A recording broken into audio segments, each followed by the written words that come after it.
What's going on, YouTube? Welcome in to another beautiful build for you. Today we're building in the 3500X from Corsair. Yes, finally. People have been asking us here on the channel, when are you going to build in the brand new Corsair case that has that dual chamber look, but is coming in with Corsair quality. Corsair's always had really high-end cases. The materials, the amount of zip tie locations you can have for cable management has been absolutely killer.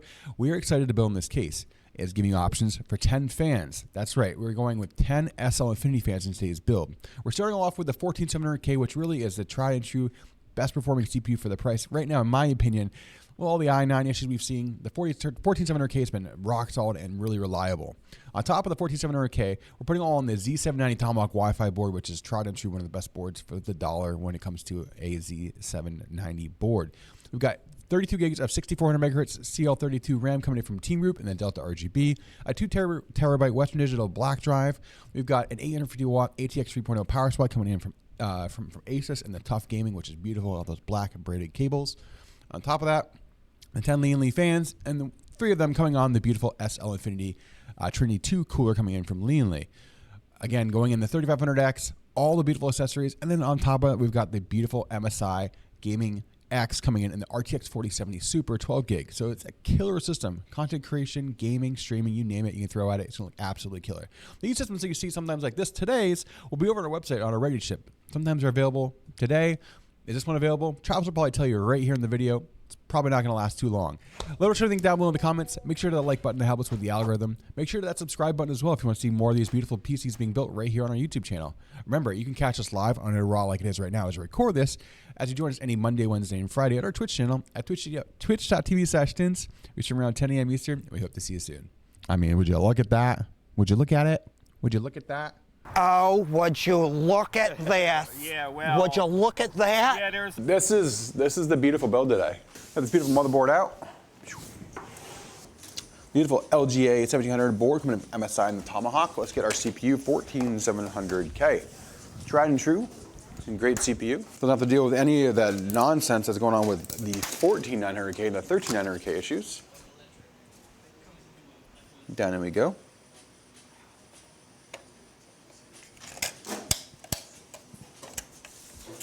Narrowing it in. 14700K, all good. All right, next gonna be our NVMe drive. Today we have the Western Digital Black SN770, 2 terabyte.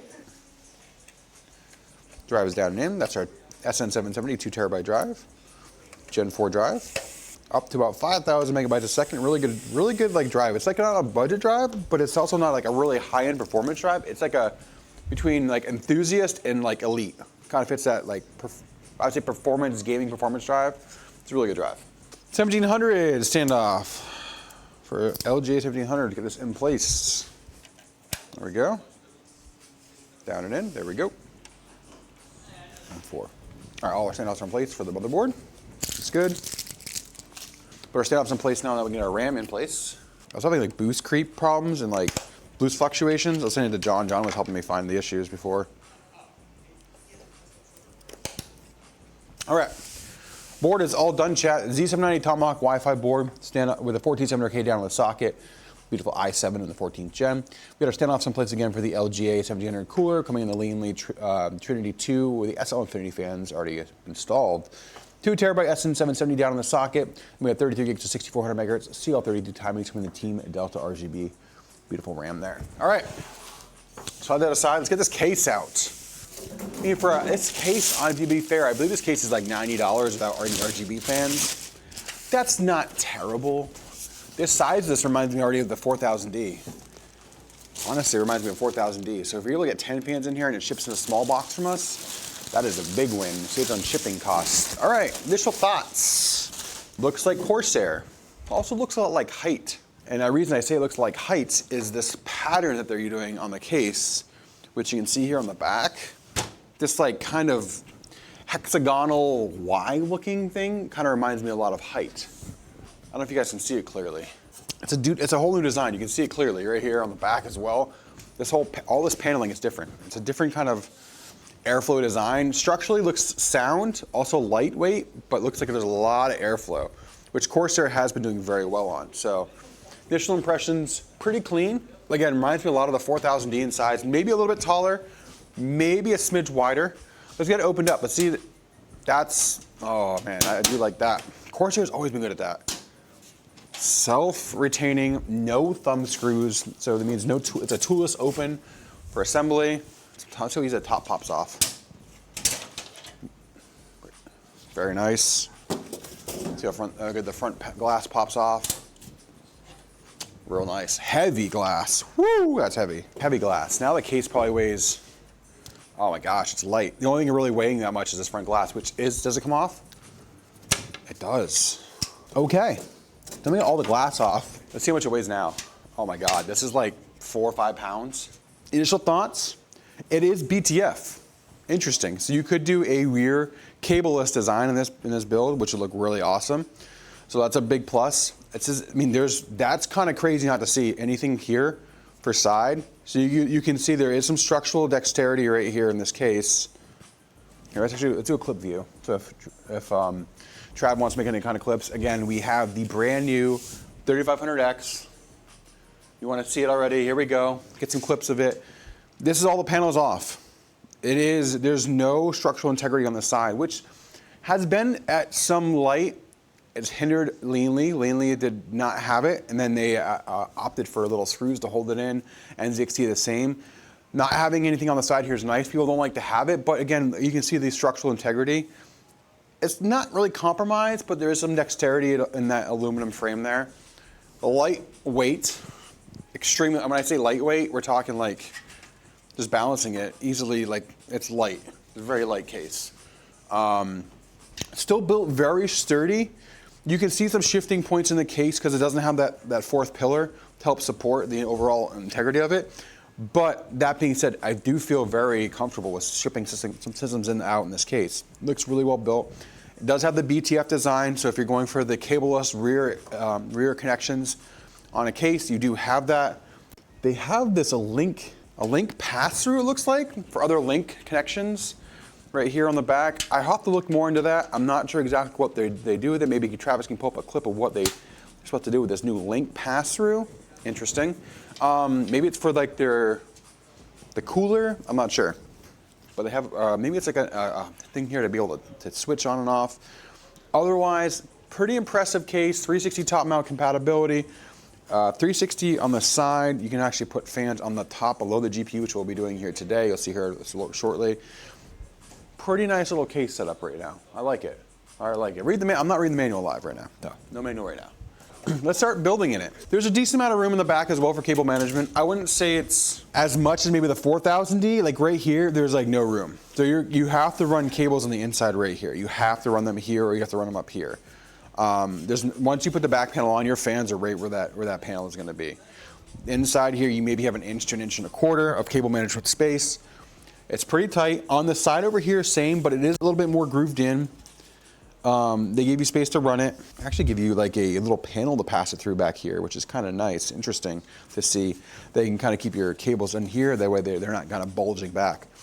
Interesting kind of case layout. Enough rambling. Let's start building it and see what we think. I am going to put the rear light on back here because it is a little dark back here with all these lights on the studio. See all the black inside this case. Let's get our screws. Enough chit chat. Wow, it's so light. When I say it's light.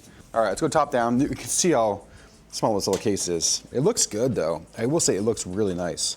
I think this case will do really well for people who want a like a smaller case, but also want to have that kind of like dual chamber look on a tighter space desk. I'm just trying to get this motherboard to sit. There it is, perfectly on the standoff. So it was a little not bent, but it looks like it was a little off center. Now we're good. Motherboard screws. I see those. Those are our fan screws. I was looking to see where the fan screws are going to be because you have to tap the fans from the top into the case here. So our 2 SL fans here and our 1 will be here. So we're going to have 10 fans. 1 on the back, 3 across the top, 3 on the side, and then 3, 1, and then 2 here. It'll look really good. All right. There you go. Look at that. There it is. That looks pretty clean. We're doing initial cable management in the back. As you can tell, pretty clean. Pretty clean in the back for the cable management. Looks good. All right, these are our fans. They're going to go on top of the power supply. Just going to get them ready so we have them. The only reason I'm not putting them in yet is I want to put our controller cables in really quick. Our USB, stuff like that. And our RGB, things like that. I want to hook these up now. There we go. All in there. Next is going to be our HD audio. We're gonna get this in, we're gonna get these fans on, and then we're gonna work on our power supply. Then we're gonna move on to the rest of the fans. Okay, get our screws. Try that with that chat, there we go. Actually, we're gonna go down here. It keeps the cable low and out of the way. Perfect. Keep it low and out of the way, that's what we wanna do. We can put a 140 down here. Get some real estate down there, chat. We might just do that. I have a 140, I think I have an extra 140. Put a 140 down there, get some real estate, some airflow down there.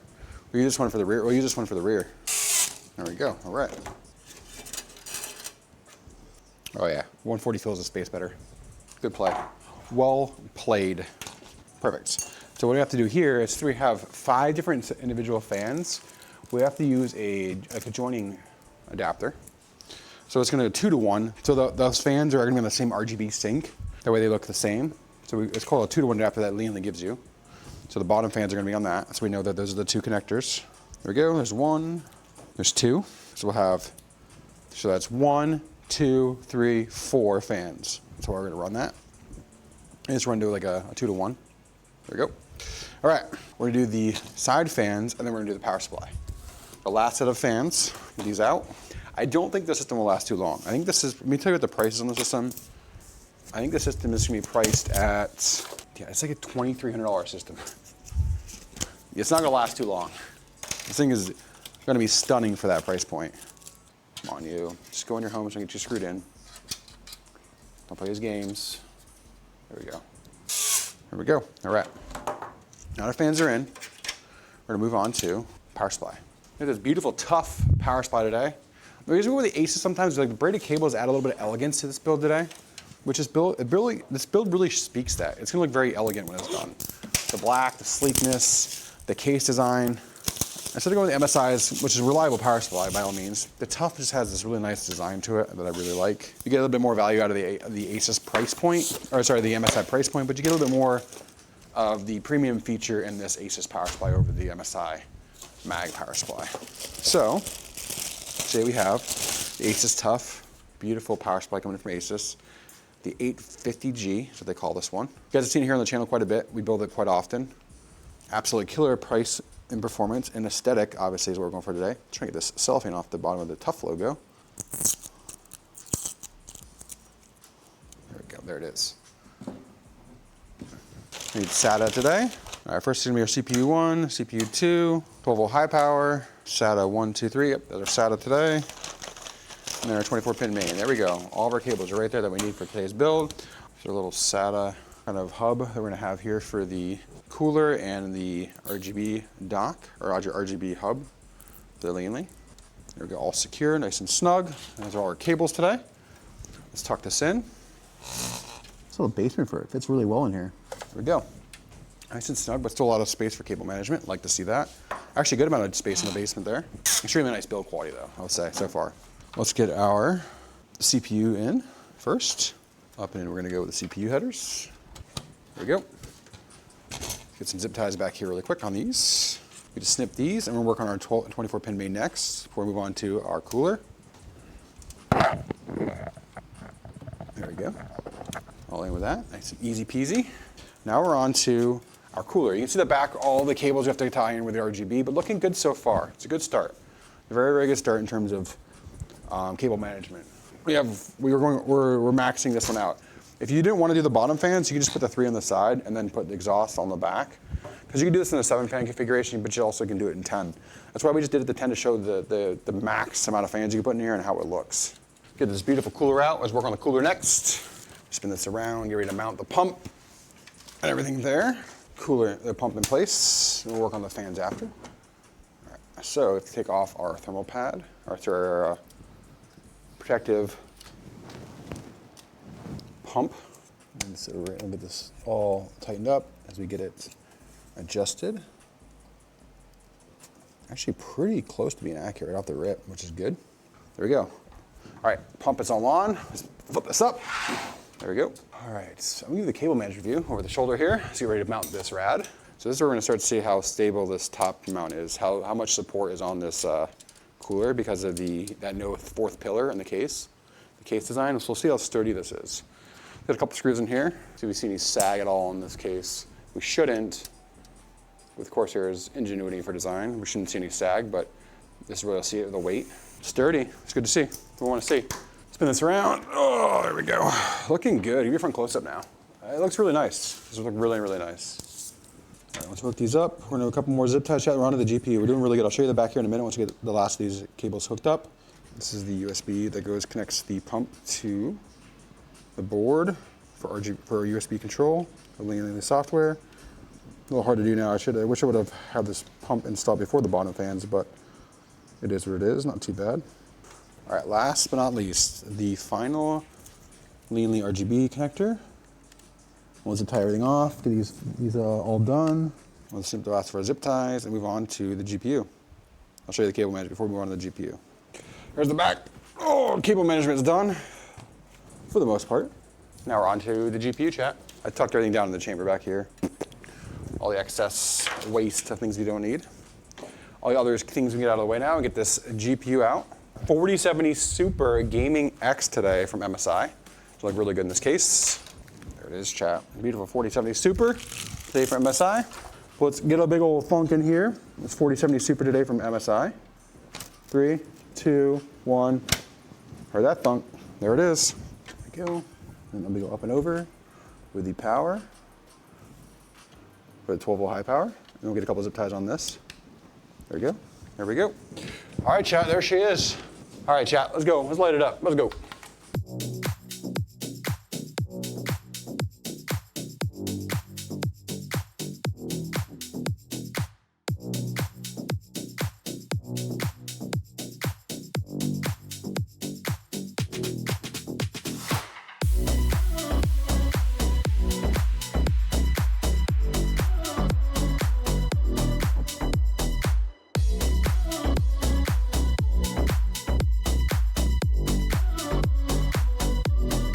Guys, thanks for coming in and liking another video here on YouTube. Make sure you hit that like button, help us with the algorithm. Make sure people find us and see all the beautiful PCs we build.